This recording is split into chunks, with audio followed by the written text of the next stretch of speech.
Hey there, it's Leslie at Leslie's Cookies and Treats, and today I'm using royal icing transfers to make these paw prints that I will then put on these round cookies. Makes it super easy and fast to finish decorating, and you don't have to worry about any craters.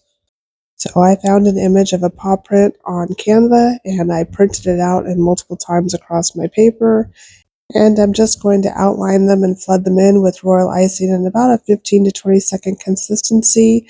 And when I'm finished, they need to dry completely, probably overnight.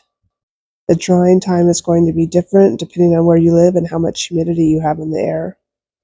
And as always, I'm going to use my scribe to settle the icing down and to shape it more into an oval shape if I messed it up.